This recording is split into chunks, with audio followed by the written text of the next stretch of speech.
uma vez Flamengo, sempre Flamengo, Flamengo sempre eu hei de ser. De alguns dos projetos da minha candidatura, da nossa candidatura. O meu vice-presidente Francisco Goulart, que está aqui comigo, e vão subir ao palco, primeiramente, os responsáveis pela apresentação desses projetos. Então, depois que eles apresentarem os projetos, eu gostaria de convidar aos rubro-negros que quisessem vir ao palco, falar alguma coisa sobre o Flamengo, enfim, tiverem vontade de se pronunciar, já estão desde já convidados. Mas eu queria agradecer muito, e vou repetir meu agradecimento no final, após as falas, as apresentações dos homens responsáveis pelos projetos. Eu volto e nós encerramos as falas aqui da nossa candidatura, do lançamento da nossa candidatura. Então, nós vamos apresentar Arthur Lopes, responsável pelo projeto de gestão de crise.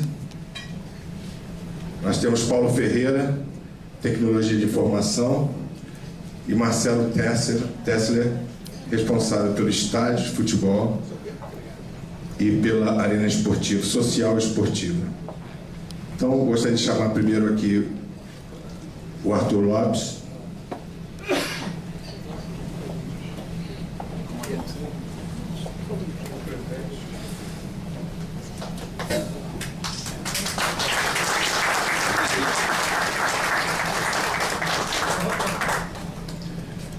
Eu já soube que está chegando aqui o meu querido amigo Jorge Rodrigues. Cadê você, Jorge?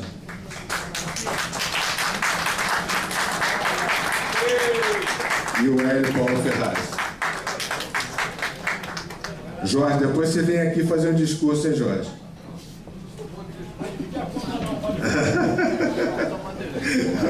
Tá bom.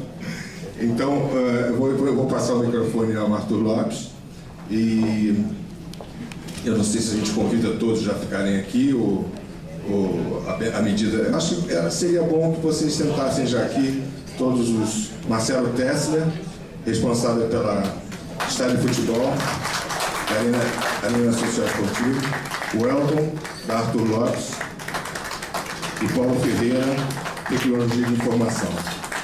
Então, eu passo a palavra ao Arthur Lopes. Senhores, boa noite. Como o Maurício disse, uma grave crise, uma imensa crise financeira, da qual nós vamos falar um pouquinho doravante, qual é o cenário atual e o que fazer para reverter esse cenário. Porém, o grande legado, nós temos conversado muito, Maurício e a nossa equipe, o grande legado que o Maurício quer deixar ao clube, além de patrimônio, além de um setor efetivamente associativo muito interessante, além de um clube competitivo, é o legado da estabilidade. A marca do clube não pode ser mais confundida com diversas práticas que não fazem jus à sua imagem. Nesse sentido, nós preparamos uma apresentação sobre o momento atual, o contexto que entendemos que o Flamengo se insere. O Elton, que é meu sócio, vai apresentar uma parte desse trabalho e eu vou voltar para falar um pouquinho sobre o fecho disso. Boa noite a todos. Só contextualizar um pouquinho o quanto importante financeiramente hoje é um clube ser saudável. Nessa apresentação, nós estamos falando rapidamente sobre tudo o que aconteceu, quanto está ficando complexo fazer futebol, fazer administração de clube atualmente. Isso está acontecendo, teve um movimento que aconteceu alguns anos atrás em todo o mundo e isso está muito forte aqui no Brasil a partir dos últimos 4, 5 anos e a tendência é continuar sendo assim. Slide. Aqui é uma coisa que a gente vai passar rapidamente, desde o começo do futebol, na metade do século XIX até hoje, passando por coisas como transmissões de rádio que evoluíram para TV, que depois foram para celular, lei de passe, que depois vira, tem o caso Bosman, que depois vira a lei Pelé. Então, de uma forma geral, é muito complexo hoje em dia levar um clube de futebol em primeira linha como o Flamengo.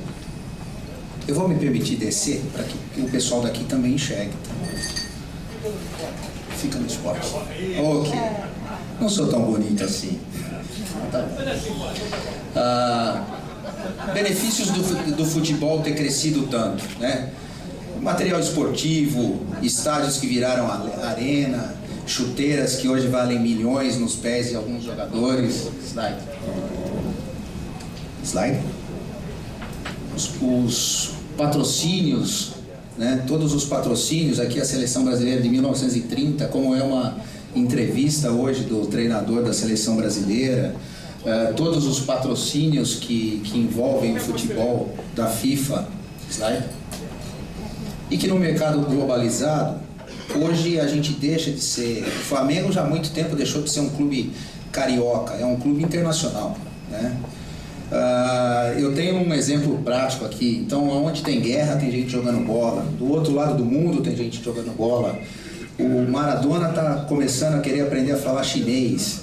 O Arsenal da Inglaterra, numa pré-temporada realizada há 4 meses atrás, em 5 dias visitou, em uma semana, visitou 5 países diferentes, né? Então, tudo isso é que hoje uma marca tão importante quanto a do Flamengo, não tem que estar na região, é o mundo todo.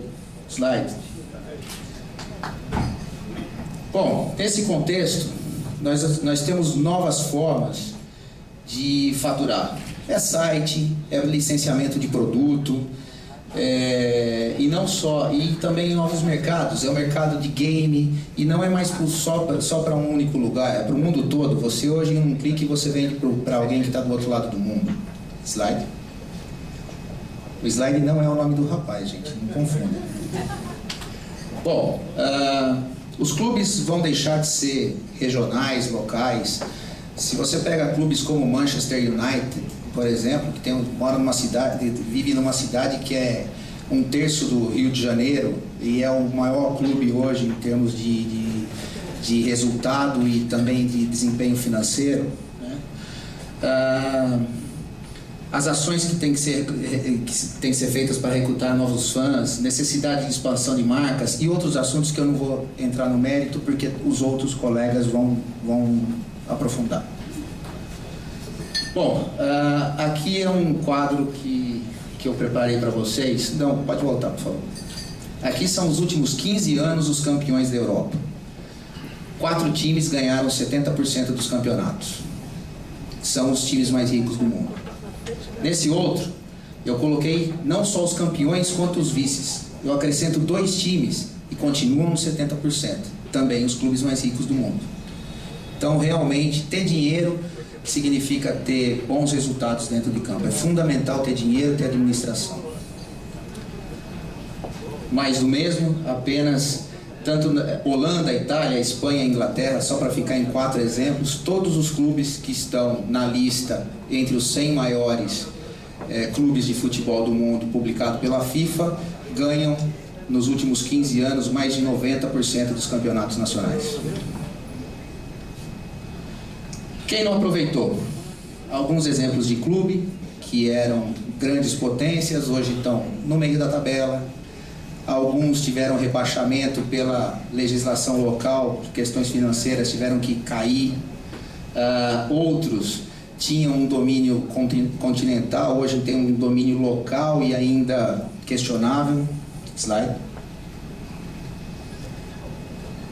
Tão suscetível a magnatas árabes comprar, estão se desfazendo de patrimônio, sendo rebaixados e tudo aquilo que é comum em quem tem problemas financeiros. Outra coisa, um aumento enorme de custo de fazer futebol. Isso era o futebol quando ele começou. Hoje ele é isso aí. Pode continuar, não acabou não. Isso é aumento de custo de estrutura. Um clube hoje precisa faturar. Nenhum clube vai ficar impune. Ou ele vai ser o líder, ou ele vai penar. Porque ele tem que gerar receita. Não é uma condição que ele pode escolher sim ou não. Os investimentos em salários, desde Leônidas até hoje, a montante aí é publicado, o Neymar ganhando 3,6 milhões de reais por ano, né? Então, alto investimento para se manter jogadores. E todo clube de ponta que a gente passou aqui tem uma coisa em comum. Eles investiram nesses 5 pilares, né? Centro de treinamento, arena, estádio, uma categoria de base com uma estrutura muito completa, muito próxima à do profissional, e excelência, fisiologia, nutrição e tudo mais. Então essas são questões que são inerentes a cada um. E todos eles estão sendo geridos não são empresas, porque tem uma coisa chamada paixão no futebol que é insubstituível. Mas o dia a dia, eles são administrados aquilo que é importante para o clube como empresa. Ok? Com profissionais, ou gente que tem condição e que conhece tudo que é melhor prática de mercado para aplicar dentro de um clube de futebol. É isso que tem sido o segredo desses principais clubes. Nós vamos entrar agora na questão específica do Flamengo. Nós falamos no começo que estava em crise e nós vamos mostrar um pouquinho do caminho para sair dessa situação que eu coloquei, desse contexto rápido, para a gente colocar o Flamengo na conversa. Obrigado.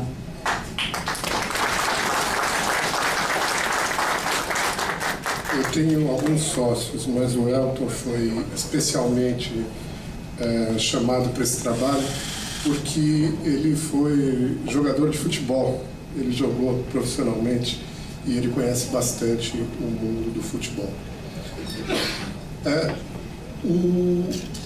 O futebol efetivamente tem novas demandas, é necessário maximizar todos os benefícios efetivamente surgidos com o crescimento do mercado futebolístico, especialmente nos últimos anos no Brasil. Há necessidade de um alto grau de entendimento do mercado. A gestão deve obedecer às melhores práticas de administração. O planejamento deve conter metas de curto, médio e longo prazo. Como o Elton falou, excelência em todas as áreas da operação. Há que haver ferramentas de gestão, participação da comunidade através de governança corporativa e transparência na sua comunicação. Slide.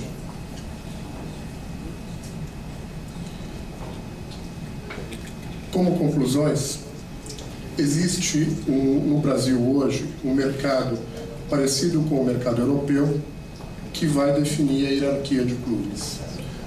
É necessária uma adaptação para a obtenção do poder financeiro e vantagem esportiva, e todos serão afetados, positiva ou negativamente. O clube não deve se transformar numa empresa, deve apenas ser bem administrado. Deve preservar sua cultura, suas raízes, efetivamente seus valores, mas ser administrado como algo da coletividade.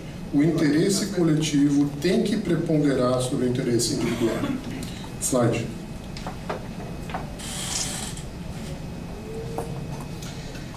O que caracteriza uma situação de crise financeira? Uma situação de crise financeira é caracterizada por resultados deficitários sucessivos, acúmulo de passivos tributários, aumento do endividamento bancário, atraso no pagamento de fornecedores e, por último, atraso em folha de pagamento. Quando você tem uma dificuldade de caixa, normalmente a primeira providência é deixar de recolher tributos. Quando isso não é mais necessário, o déficit é muito maior, se procura financiar esse déficit com o aumento do endividamento bancário.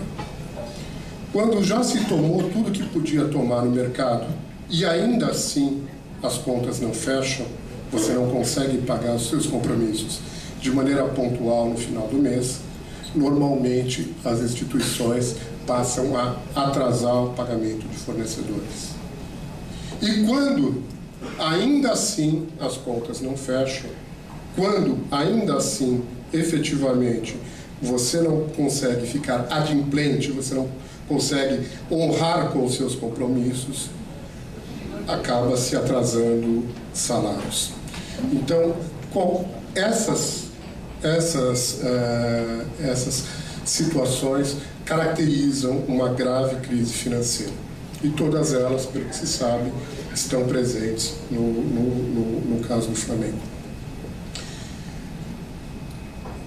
Isso é agravado com dívidas incompatíveis com o atual nível de receita, nós vamos falar disso, com a concentração do endividamento no curto prazo, com a falta de ferramentas de gestão, contabilidade, orçamento e planejamento efetivos.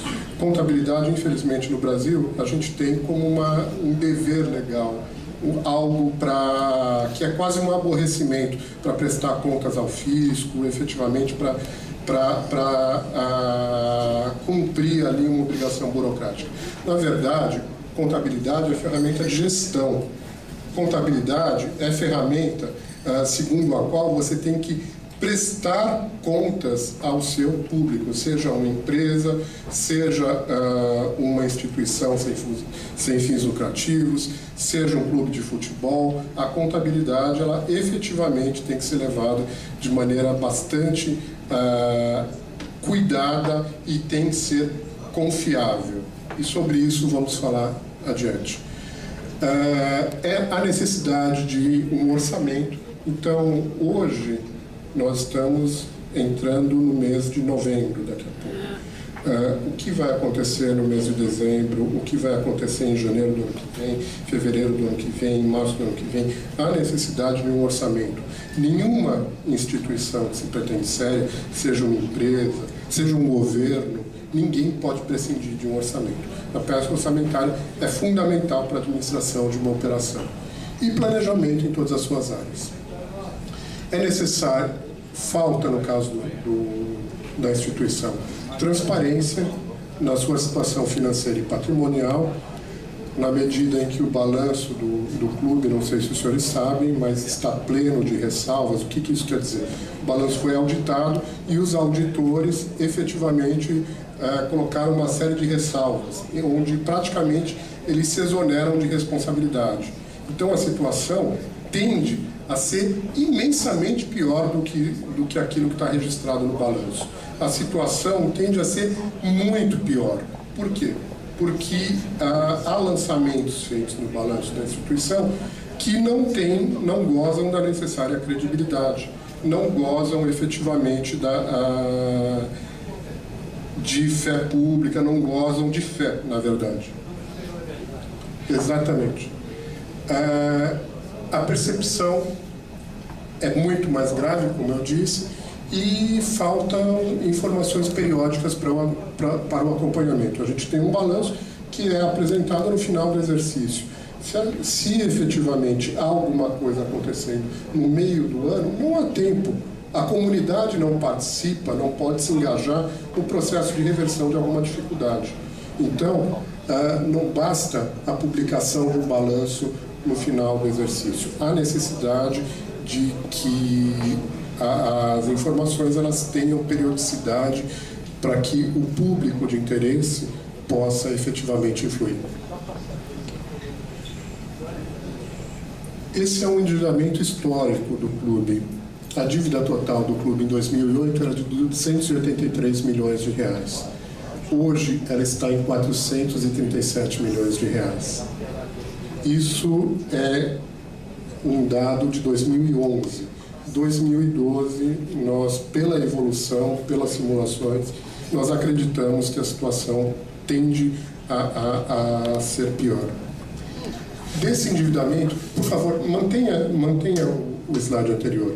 Desse endividamento, no curto prazo, são 227 milhões de reais. O clube faturou, em 2011, 185 milhões de reais.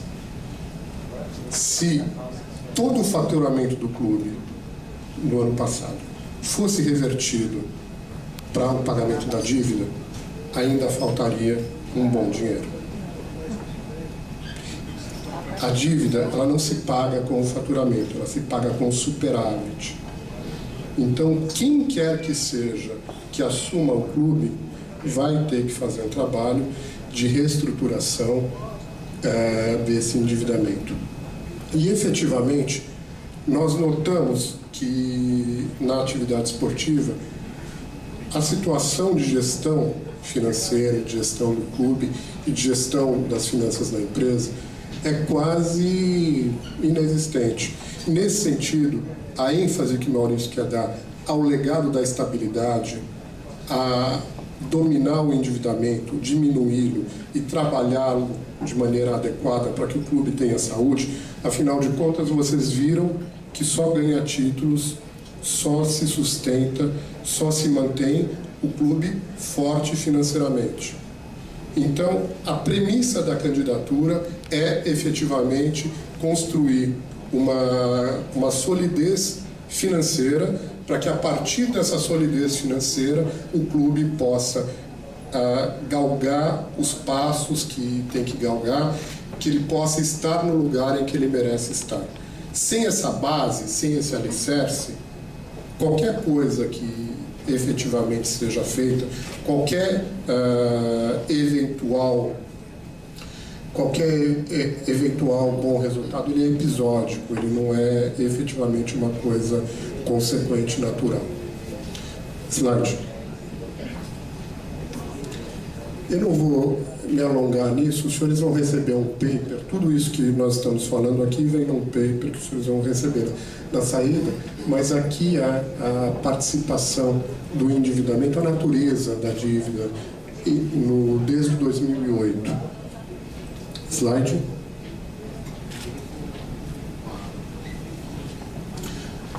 Muito bem. Quais são as soluções? As soluções passam pela racionalização e otimização da estrutura do clube. Dentro da estrutura do clube, há como explorá-la, e isso vai ser dito aqui, tanto com novos empreendimentos, como com a melhora daquilo que já existe. Uma estruturação administrativa financeira arrojada, ou seja, sair do curto prazo. A implementação de ferramentas de gestão, contabilidade, orçamento e planejamento. Ter a figura de um diretor financeiro, ou de um superintendente financeiro, enfim, de alguém que responda pelas finanças do clube e que seja contratado, que responda efetivamente, funcionalmente, pelo trato da coisa pública, porque o clube, no final das contas, é público. No final das contas, há que haver alguém que responda e responda de maneira bastante clara. Então, há necessidade da contratação do profissional, há necessidade da consolidação desse endividamento que eu mostrei aos senhores, da renegociação desse endividamento não somente no prazo, mas na extensão desse endividamento. Como eu falei, como eu mostrei para os senhores, a dívida de curto prazo é de 200 e poucos milhões, 227 milhões. A receita do clube foi de 185. O que quer dizer que não pagou, o clube ficou inadimplente, ficou devedor, deu calote em uma série de dívidas que sobre elas passa a correr juros de mora, sobre elas passa a correr multas, sobre elas passa a correr uma série de agravamentos que se vira uma bola de neve. Então, no final das contas, o que efetivamente é a dívida, não sabemos também. Então, é necessário reestruturar, renegociar a dívida, tanto no seu perfil, de curto, médio e longo prazo, quanto na sua extensão. E a utilização de negociadores profissionais, para isso, que conseguem obter melhor resultado, e transparência e governança corporativa. Há, certamente, nas outras candidaturas, profissionais e empresários, pelo que li, muito bem quiços, muito bem sucedidos nos seus ramos de atividade. Porém, essa situação não é para amadores. Por melhor que seja um executivo numa situação de normalidade, isso não vale para uma situação de crise. A gestão de crise é uma especialidade, e quem efetivamente não é especialista nisso, quem não sabe extrair disso o melhor para o seu contratante, quem não sabe efetivamente lidar com essa situação de adversidade, fica efetivamente repetindo mais do mesmo, e as sucessivas administrações, não só nessa casa como em outros clubes do país, acho que evidenciam um pouco isso. Nesse sentido, a contribuição que queremos dar, por determinação do presidente, ele foi nos procurar no sentido de gerarmos um plano para que o clube pudesse sair de uma situação de crise. É isso, quer dizer, falar efetivamente que vão se obter patrocínios, como eu lhes mostrei, não importa isso. Quer dizer, se hoje o clube tiver um patrocínio de 100 milhões de reais, o exigível a curtíssimo prazo é 227. É necessário, a situação é um pouco mais profunda, não é simplista, e a candidatura do Maurício foi efetivamente preocupada com a minúcia, com o detalhe, para que efetivamente o legado da solidificação econômico-financeira do clube se estabeleça, não seja demagogia, não seja efetivamente uma promessa de campanha. Obrigado, senhor. Para explanar um pouco a candidatura, e na nossa conversa, eu fiz algumas perguntas para ele. A primeira pergunta, eu falei: Maurício, qual é a visão? O que você quer? O que você espera do Flamengo? E ele me disse slide, e ele me disse com uma simplicidade: ser o maior clube do mundo. Simples, ponto. E eu voltei a ele com a pergunta e falei: tá bom, Maurício, eu sei que temos 40 milhões de torcedores, o Flamengo é um dos maiores clubes do mundo, mas também temos a história recente do Flamengo, que torna isso não tão fácil. Como que poderíamos, ou como eu poderia auxiliar? E ele me disse o seguinte: Paulo, eu tenho já 8 compromissos com a nação que eu gostaria de compartilhar com você, e gostaria que tudo que nós fizéssemos daqui por diante ou falássemos fosse permeados pelo meu compromisso, pelo compromisso meu do Goulart com a nação flamenguista. Esses compromissos estão listados. Eu vou deixar para que cada item desse seja versado pelo Maurício, que tem convicção de cada um deles, e somente começamos a trabalhar por causa dessa convicção, principalmente pelo que vem da história do Maurício, quando o Maurício nesse papo me explicou desde o começo de quem foi o seu pai, das conquistas do seu pai, das conquistas de sua família. E aí, com essa garra toda, a gente fomos trabalhando essas questões técnicas, como o Arthur mostrou, como a gente vai ver aí com o Tesla, e desenvolvemos um trabalho de gestão profissional, de melhores práticas de mercado para esse compromisso com a nação. Então, mediante a visão, slide, por favor. Mediante a visão, a estratégia, discutimos um pouco da execução.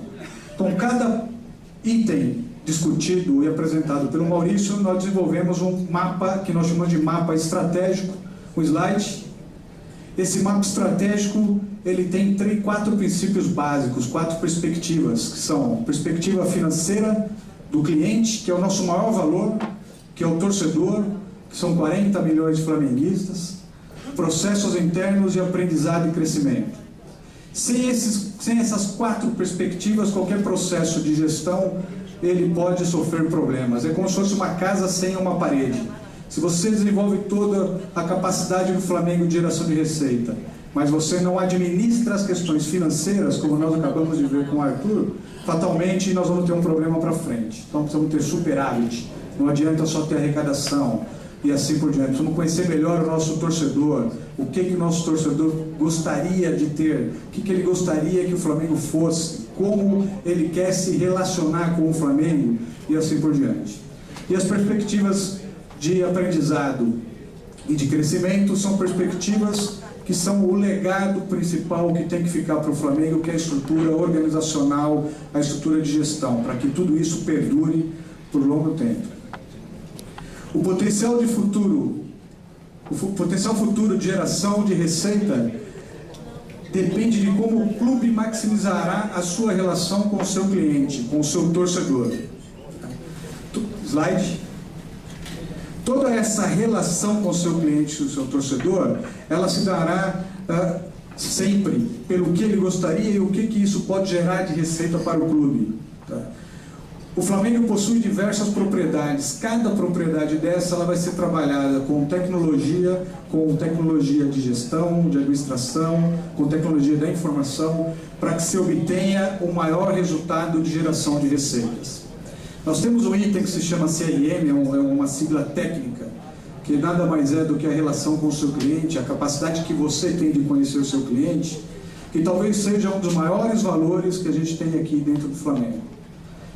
Se conseguíssemos hoje identificar quem são os nossos 40 milhões de torcedores, o que cada um gostaria de comprar, o que cada um consome e qual é a relação que ele tem com esse consumo, fatalmente conseguiríamos elevar a nossa arrecadação.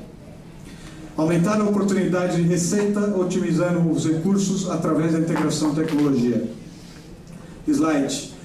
Mais um, por favor. Aqui a gente tem muitas siglas técnicas, eu vou dar uma ação acelerada, mas o resumo disso o que é? É conhecer o que nós temos de potencial, agregarmos nesse conhecimento informações o suficiente e modelos de gestão para que conseguimos aumentar a nossa receita. Slide. Para que nós conseguíssemos aumento da base de torcedores, o aumento da renda per capita por torcedor, maior interação com o nosso público, melhor experiência do torcedor e aumento de receita recorrente. Essa soma vai nos dar uma valorização maior da marca. Toda a estrutura pensada hoje para esse plano de gestão, ela está pensada como um legado, ela está pensada para que ela perdure na estrutura do Flamengo durante toda a sua vida, que seja evolutiva, que a cada dia nós consigamos ter coisas melhores ao clube. Obrigado, eu gostaria de chamar o Marcelo Tesler.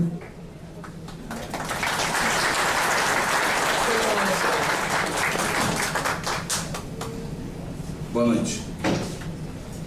Eu vou ser bastante sucinto para apresentar o projeto do estádio. Eu sou engenheiro civil, trabalho com construção civil há 30 anos. Nos últimos 15 anos, por uma série de fatores, eu acabei entrando na área de estádios de futebol, fazendo algumas consultorias, entre elas fiz 17 projetos para o estádio do Corinthians, inclusive o que competiu agora com o estádio da Copa do Mundo. Fizemos a implantação do estádio do Palmeiras, fizemos estudo para 15 clubes brasileiros, e isso eu vou falar por quê. No Brasil hoje existem 10 clubes, não existem 11, que viabilizam um estádio de futebol para futebol. Não vamos falar em arena multiuso, que é uma coisa em moda hoje, arena multiuso, shows, estádio de futebol. Tem 10 clubes. Tirando o Flamengo e o Corinthians, que eu vou falar daqui a pouquinho, esses 10 clubes são os 2 clubes do Rio Grande do Sul, cada um já tem um estádio, ambos em obra, um para a Copa do Mundo, um que fez um projeto imobiliário sensacional, que foi o Grêmio. Os estádios de São Paulo, o Palmeiras está fazendo um estádio com a iniciativa privada, nos moldes parecidos com o que nós vamos conversar agora. O grande azar do Palmeiras é que o Palmeiras, que é meu time, vai indo muito bem no Campeonato Brasileiro. Então eles estão, o lançamento do estádio do Palmeiras foi adiado sem data, por motivos óbvios. O Corinthians está fazendo um estádio, abertura de Copa do Mundo. O São Paulo já tem um estádio, e o Santos, que não tem um estádio na Vila Belmiro, quer construir um estádio, mas só consegue construir na cidade de São Paulo. Em Santos não viabiliza. Se construir um estádio não viabiliza. Rio de Janeiro, os 4 clubes, vou tirar o Flamengo. Minas Gerais, os 2 clubes de Minas Gerais viabilizam um estádio para futebol. O Flamengo, o Corinthians vamos deixar de lado agora, o Flamengo, eu vou usar uma expressão aqui, o Flamengo não ter um estádio de futebol próprio chega a ser ridículo. Chega a ser ridículo. Porque os números que vocês vão ver agora é uma coisa impressionante. Qual é o conceito? Para a Copa do Mundo vão ser construídos 12 estádios, né? Construídos e reformados. 3 estádios privados, 9 estádios públicos. Dos quais, dos 9, com toda a segurança, 7 vão ficar jogados às traças. Tem estádio que não vai durar um ano, vai estar podre. Por quê? Porque não viabiliza. Não tem quem pague a conta. Nós estamos vendo números do Flamengo aqui, estamos falando de administração de crise. Nós não podemos criar um elefante branco para o clube adquirir mais uma central de crise, mais uma central de dívida. Então, aumentar a dívida. Qual é o conceito? A iniciativa privada vem e constrói um estádio. Como funciona isso? Por favor. Funciona da seguinte forma. A iniciativa privada, o tempo de um estádio seria 1 ano de projeto, 2 anos de obra e o uso dele. Qual é a ideia? Vem um grupo, já existe um grupo financista, tem na realidade 2 interessados, mas um mais interessado ainda de fazer a proposta. Qual seria? Vem e constrói para o clube um estádio para 50 mil pessoas. Por que 50 mil? Aí vem o Flamengo tem uma torcida de 40 milhões. A média de um estádio de futebol no Campeonato Brasileiro do Flamengo, eu não sei exatamente em 2012, eu sei que o Corinthians, ano passado, 2010, foram 18 mil pessoas. Por quê? Porque a televisão, quando compra o direito, ela põe milhões de torcedores de frente para o estádio. Quer dizer, muita gente não vai ao estádio porque tem a televisão. E por quê? Porque não tem segurança, porque não tem higiene, porque não tem onde comer, porque não tem onde estacionar, porque ele é assaltado. Então, qual é a ideia que você faz para trazer o torcedor para o estádio? Constrói um equipamento que ele possa estacionar, que ele possa comer, que ele possa ir ao toalete, que ele possa levar a família, que ele tenha segurança, que ele compre o ingresso, possa sentar no lugar dele, não importa onde seja, né? Então, qual é a ideia, basicamente, de fazer essa oferta? O investidor vem e constrói um estádio, 50 mil pessoas, 400 camarotes para 12 pessoas. Esses camarotes normalmente são comercializados com pessoa jurídica, que é quem compra o camarote, o tal do hospital de ser, mas normalmente, como nós fizemos no Palmeiras, junta 2, 3, 4 torcedores, compra um camarote para 18 pessoas, 20 pessoas, e aí se estabelece como vai ser feito. Ele tem o clube, quando ele cede esse direito de usar, o investidor ele vai construir o estádio durante 2 anos, projetar 1 ano, construir 2, e usufruir desse estádio entre 10, 12 ou 15 anos. Aí vai depender do modelo econômico. Normalmente 12 anos.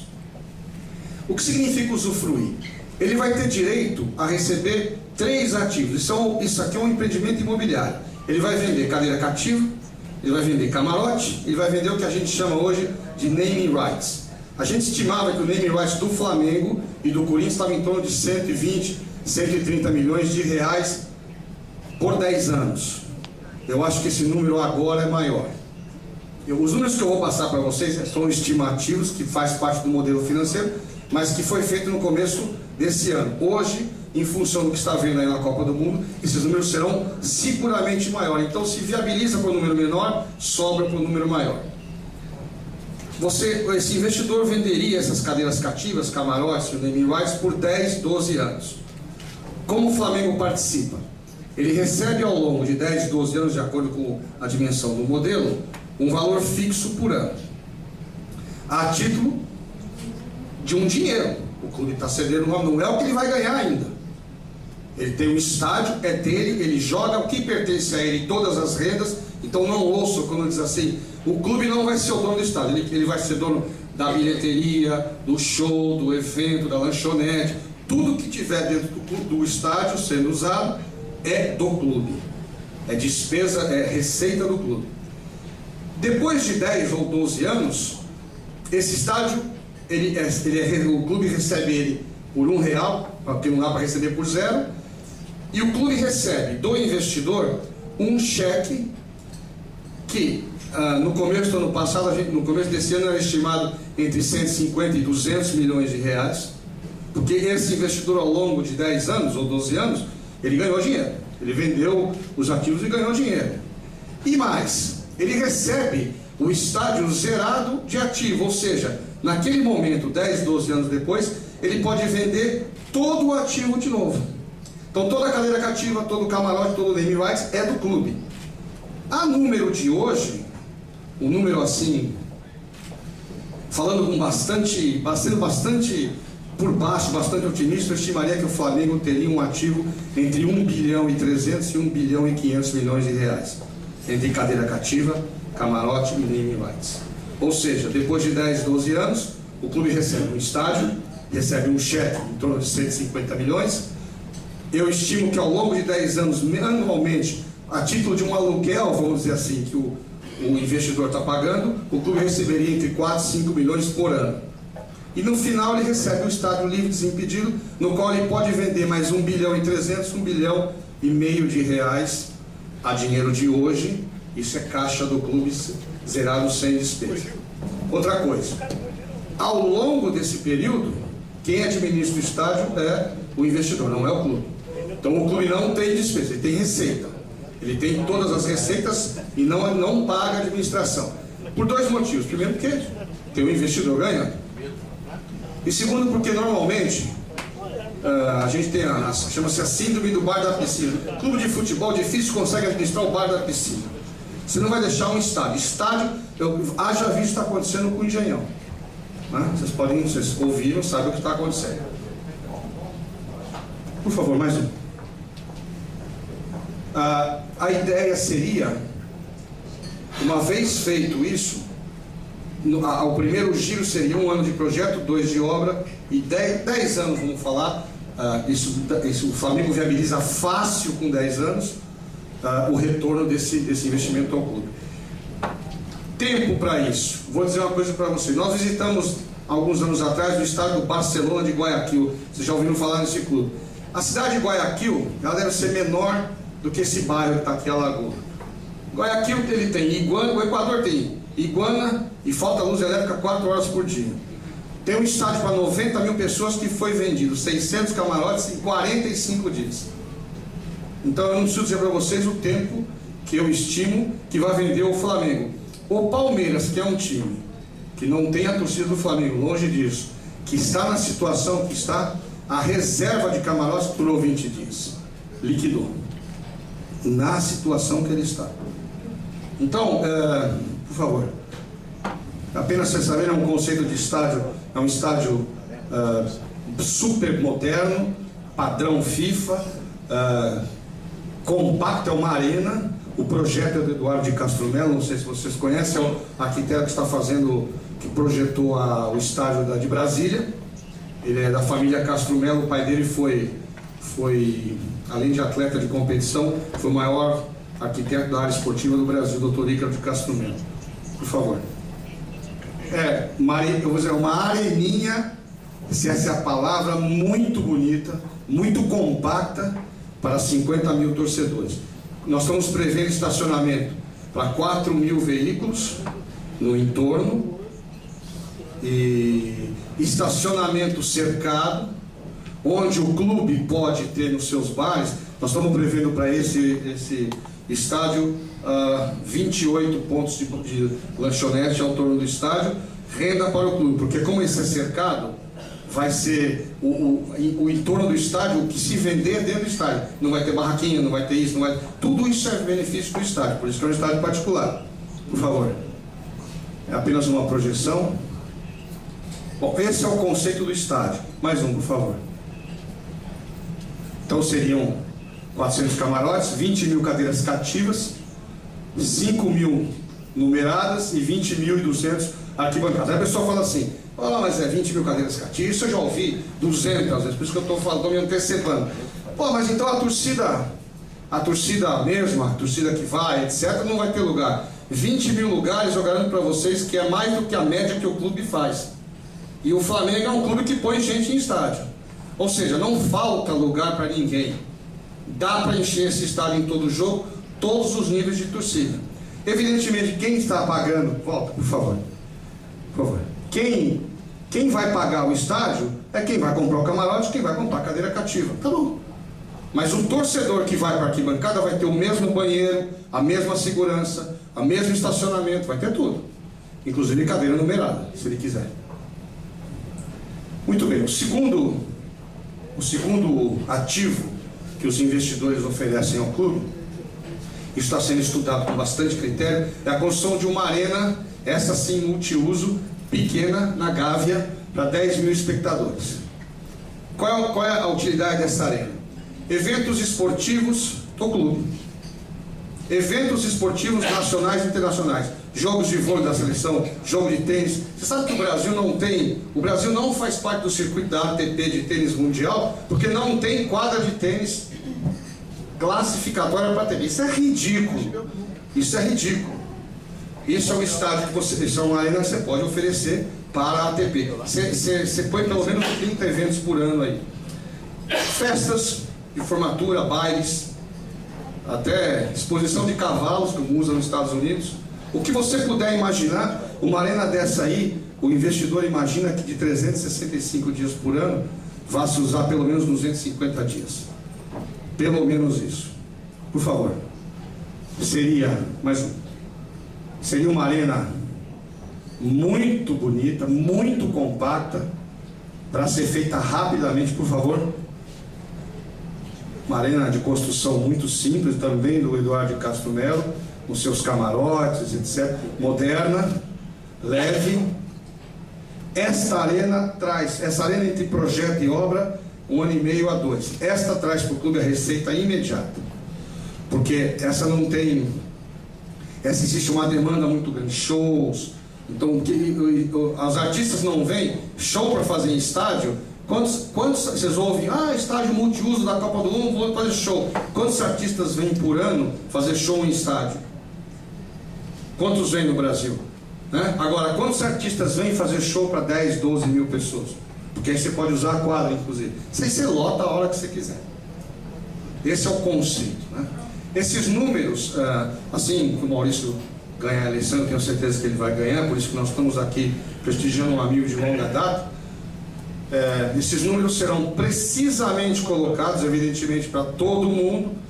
Vai ser aberto o investidor de porte, no Rio, muito forte. Evidente que o clube vai ter que aprovar, se for de agrado do clube, a forma. E essa forma de você pagar, receber, ela é ajustada de acordo com o interesse do clube. Presta atenção, os clubes brasileiros estão cansados de oportunistas. Cansados, você vê? Agora o pessoal vai buscar dinheiro no BNDES, cada um pega 400 milhões para construir a arena. Os projetos estaduais, eles são interessantes, porque quem vai ficar com o abacaxi à conta é o Estado mesmo, né? Os estados que vão pagar esses estádios, vocês não tenham nenhuma dúvida. 400 milhões do BNDES, cada estadinho desse vai custar 800 milhões. Aonde eles estão arrumando os outros 400, ninguém sabe. Maracanã vai custar 1 bilhão aí. Eu quero dar um número a vocês, eu não quero ser profeta. 1 bilhão e 800, 1 bilhão e meio.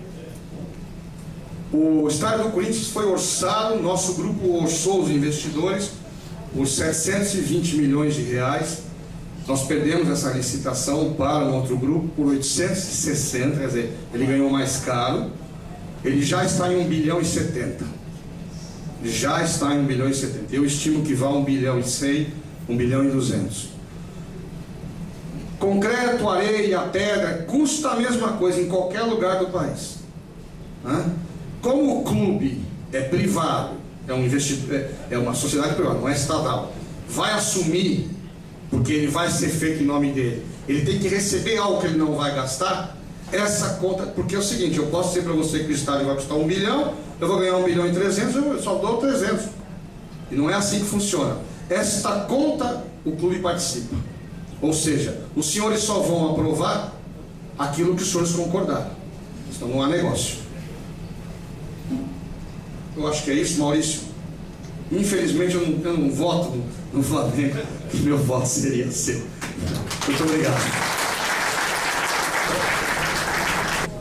Antes de encerrar, eu queria pedir ao Guilherme Gomes que subisse à mesa e o Carlos Gilberto, por favor.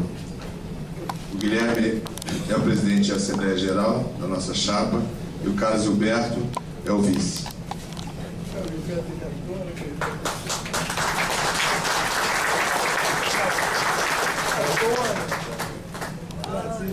Já foi?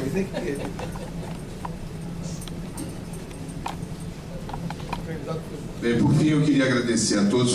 Ficou faltando um projeto que eu acho muito interessante para o Flamengo, que, como nós somos uma nação de 40 milhões de torcedores, eu acho que, assim como o Brasil e outros países, todos os países têm embaixadas em outros países, eu acho que o Flamengo também merece, como nação, ter embaixadas no Japão, na China, na Europa, nos Estados Unidos, e nós estamos criando uma vice-presidência de relações internacionais para divulgar a nossa marca, divulgar o nosso Flamengo em todos esses países.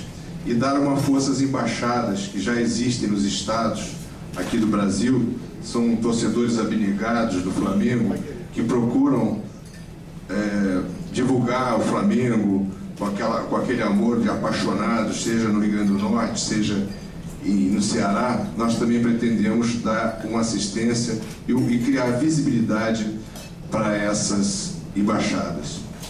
Enfim, eu queria apenas falar que a minha candidatura, quando eu fui procurado em São Paulo por um grupo de amigos rubro-negros, eu demorei um pouco a aceitar, mas eu acho que está na hora de fazer o máximo de mim, a minha família toda, vocês sabem, de rubro-negro.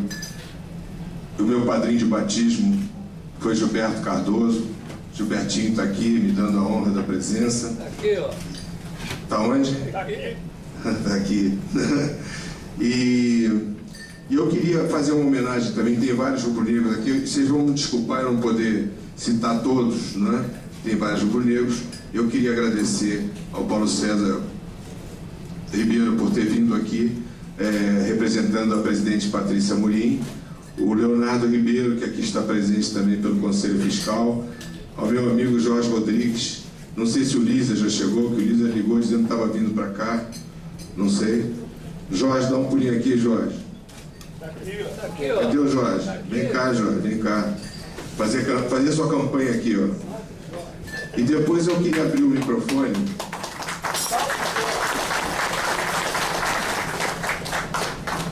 Eu acho que eu queria com isso mais ou menos colocar o nosso mote de campanha. Eu acho que o Flamengo tem que acabar de uma vez por todas com essa desunião, com essa efervescência de coisas negativas, que isso acaba transcendendo e acaba prejudicando em todas as áreas do Flamengo. Eu acho que nós somos adversários nas urnas agora, mas eu acho que a amizade entre rubro-negros, ela tem que prevalecer acima de tudo. Uma vez eleito, eu vou fazer o possível para tornar essa união verdadeira, respeitando ao máximo os ex-presidentes, os ex-dirigentes, atletas, funcionários, torcedores, porque foram esses que construíram o Flamengo, não é verdade? E a gente hoje, às vezes sente um pouco de falta desse respeito. Pessoas que acham que o Flamengo vai começar agora, que o Flamengo não tem uma história a ser respeitada. O Flamengo foi construído, se nós temos 40 milhões de torcedores, foi construído por todos esses que estão aqui, por vários que não compareceram, mas que merecem o nosso respeito. Não vai me interessar aqui, eu uma vez eleito, caça às bruxas, o disse-me-disse, retaliações, isso não leva a nada. O Flamengo é grande demais para ser mesquinho nesse aspecto. Então eu estou aqui, queria representar isso tudo que eu falava com o meu amigo Jorge Rodrigues, e eu gostaria que ele falasse algumas palavras para todos que estão aqui presentes. Muito obrigado, Maurício. Boa noite a todos. Maurício, nós temos muita coisa em comum, principalmente esse respeito que nós devemos aos nossos antecessores no Flamengo, aqueles que fizeram com que o Flamengo fosse o que é hoje, grande. Deram 6 títulos brasileiros ao Flamengo, vários campeonatos cariocas. Então essas pessoas têm que ser respeitadas. E Maurício, nós temos um pouquinho de cada um desses que lutaram durante esses anos todos para manter o Flamengo aonde o Flamengo está.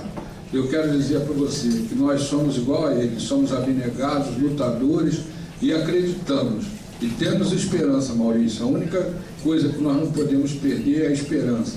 E como nós estamos lançando candidatos a presidente do Flamengo, eu sei que tanto eu quanto você e os outros candidatos estão lutando para fazer o melhor pelo Flamengo. E nós, com fé em Deus, com a ajuda de São Judas Tadeu, nós vamos conseguir fazer do Flamengo aquilo que ele nunca deveria deixar de ter sido, grande, campeão. Nós temos que colocar e voltar a colocar o Flamengo no topo do mundo, Maurício. Valeu, meu irmão. Felicidade na sua campanha. Estamos juntos aí e o futuro nos pertence.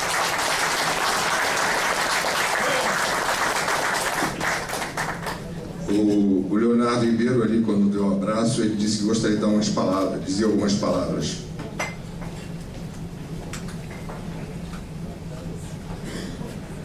Você está mais gordo, né? Estou até disfarçado. Só 2 minutos de atenção para dizer o seguinte. Eu conheci o Marcelo, palmeirense. Você até confessou que era da Mancha Verde, né? Mas depois a gente absolveu ele. Eu queria dizer, Maurício, que você, na sua campanha, foi importantíssimo a presença e a formulação da sua chapa com o amigo Goulart, com o amigo Gilberto, porque você deu, finalmente, um discurso à campanha. A campanha do Flamengo estava sem discurso. Você foi o primeiro a apresentar um projeto concreto, uma ideia, uma coragem de apresentar uma sugestão para o Flamengo e um divisor de águas. Nós temos um divisor de águas, porque no pano de fundo de toda essa campanha do Flamengo está aí botar o Flamengo enfraquecido para ir negociar com o Maracanã. A negociação com o Maracanã, que envolve milhões, foi articulada para ficar barata. Se não é sua chapa apresentar esse projeto do Marcelo, que foi apresentado há um ano atrás no Conselho Fiscal, sob palmas e aprovado por unanimidade, a gente caminhou para o Conselho Diretor, essa ideia do estádio veio ajudar o clube. Só você registrar a chapa, ter uma ideia de fazer um estádio, dar as propriedades todas para o Flamengo. Esse projeto engloba as propriedades para o Flamengo. Ele é apaixonante, porque é a briga do tostão contra o milhão. Porque já organizaram outros grupos econômicos poderosos que querem ter um Flamengo de cócoras, negociando a preço barato, levando automaticamente o Flamengo, como se o Flamengo fosse a reboque, automático. Se não é você, equipe corajosa, apresentar isso, nós estaríamos refém de um ato automático. Temos que ir para o Maracanã, aceitar qualquer situação financeira e não temos opções. Maurício, obrigado por trazer isso para o Flamengo. Obrigado pela sua coragem. Estou torcendo por você. Vamos na frente com essa ideia. Muito obrigado, Maurício.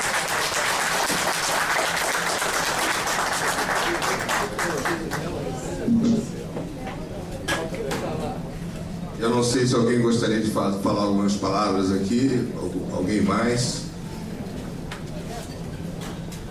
Não, então tudo. Claro, claro. Gilberto, fala aí. Oi.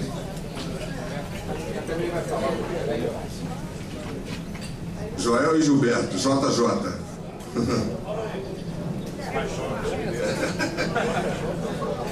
Gilbertinho, sobe aqui. Você vai me perdoar, mas minha coluna não está me permitindo subir. Não, vamos ficar aqui. Eu queria dizer aos senhores o seguinte. Eu conheço o Maurício de calça curta. Meu pai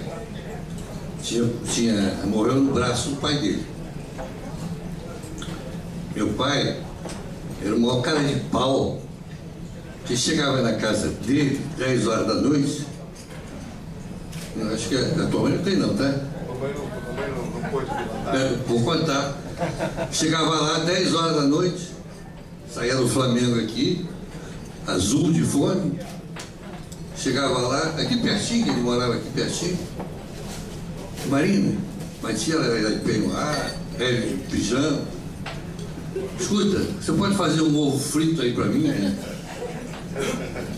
Aí deitava no sofá, cara de pau, tirava o sapato e dormia. Sabe o que ela fazia? Pegava o cobertor, botava em cima, 6 horas da manhã acordava, abria a porta e ia embora.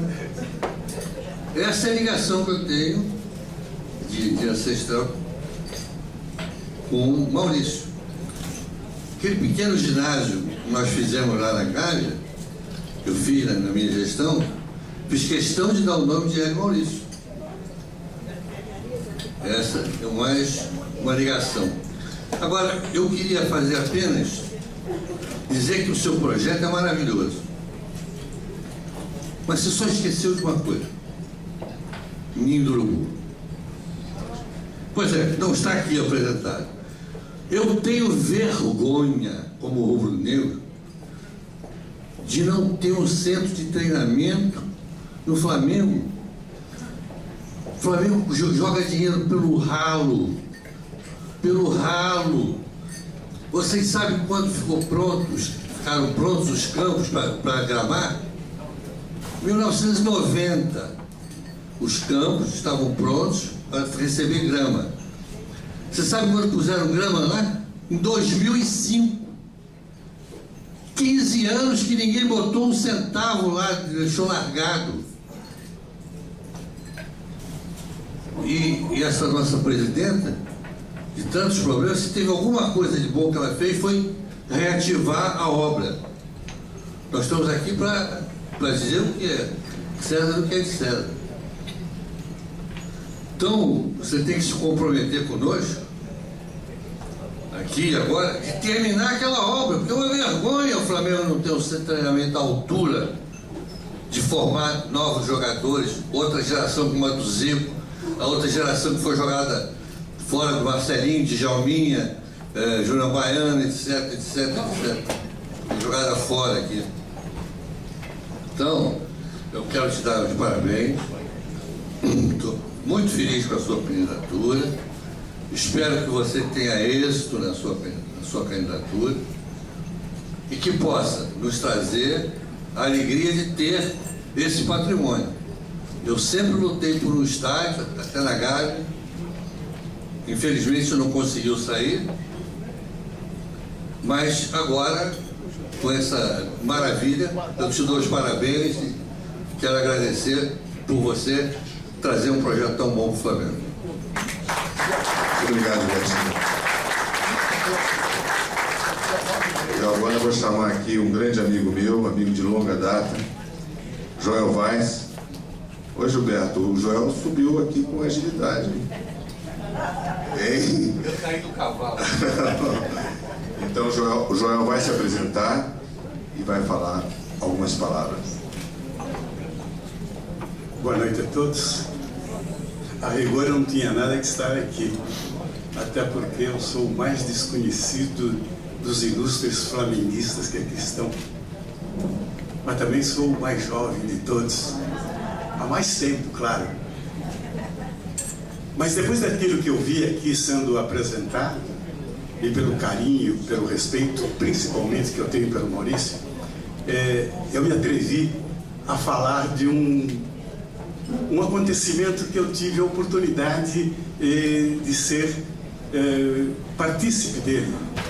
Eu trabalhei na TV Globo durante muitos anos e lá pela década de 90 aconteceu um fato muito curioso, muito pertinente a tudo que nós ouvimos até agora aqui. Foi um dia trágico para o nosso país, mas um dia curioso até para a história da TV Globo, que tem uma organização primorosa, já tinha naquela época. Porém, o porteiro, encantado com os dotes de uma moça, deixou-a entrar sem a identificá-la. E ela foi aos camarins e fez uma rapinagem de primeira linha. E ele foi demitido sumariamente no mesmo dia. Naquele mesmo dia, estávamos todos reunidos no final do expediente, porque o país passava por um momento muito difícil, e foi exatamente naquele dia que foi feito o impeachment do Collor. E o Walter Clark, rubro-negro de 4 costados, fez um comentário primoroso, pertinente a esta noite. Porteiro amador perde o emprego. Presidente amador também. Não há mais lugar no mundo moderno para amadores. O amador que se atrever a fazer uma coisa qualquer, em que sentido for, em que área for, levará essa área à desgraça. O projeto pré-concebido para a candidatura do Maurício, apresentado aqui, ele é revestido da competência do profissionalismo. Não há em nenhum instante espaço para a gente pensar, isso não pode dar certo, porque é tão consistente, é tão lógico, é tão oportuno para a realidade econômica do planeta, é tão importante, é tão pertinente, que é, com certeza, o caminho do resgate do Flamengo enquanto uma instituição economicamente, momentaneamente em dificuldade. E sairá, com certeza, dessa dificuldade com a aplicação de um projeto desses, porque o capitão desse projeto, o capitão desse time, tem competência para isso. Eu conheço o Maurício há muitos anos profissionalmente, até que convivi muito pouco, para pecado meu, socialmente com o Maurício. Mas, enquanto profissional, se ele teve nas suas mãos a responsabilidade de campanhas para transformar a imagem do Estado de São Paulo, a imagem da cidade de São Paulo, foi-lhe entregue as marcas das mais importantes empresas desse país, para que ele, com a sua competência de homem de comunicação, pudesse construir campanhas vitoriosas, e todas foram. Certamente, esse estigma, essa experiência, esta competência profissional, ele traz para a sua candidatura. Certamente, nós todos, rubro-negros, seremos abençoados por uma gestão bem-sucedida, porque é profissional. Parabéns.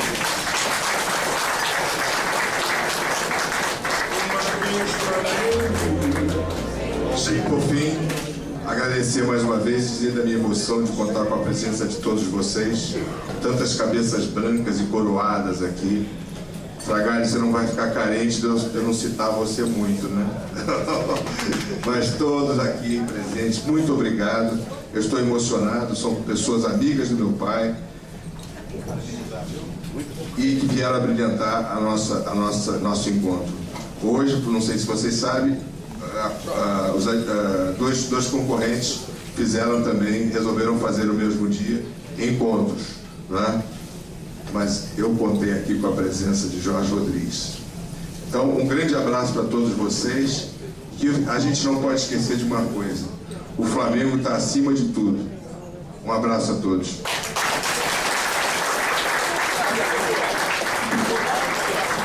Uma vez Flamengo, sempre Flamengo. É o maior prazer vê-lo brilhar, seja na terra, seja no mar. Vencer, vencer, vencer. Uma vez Flamengo, Flamengo até morrer. Me arrecata, ele me mata, me maltrata, me arrebata, que emoção.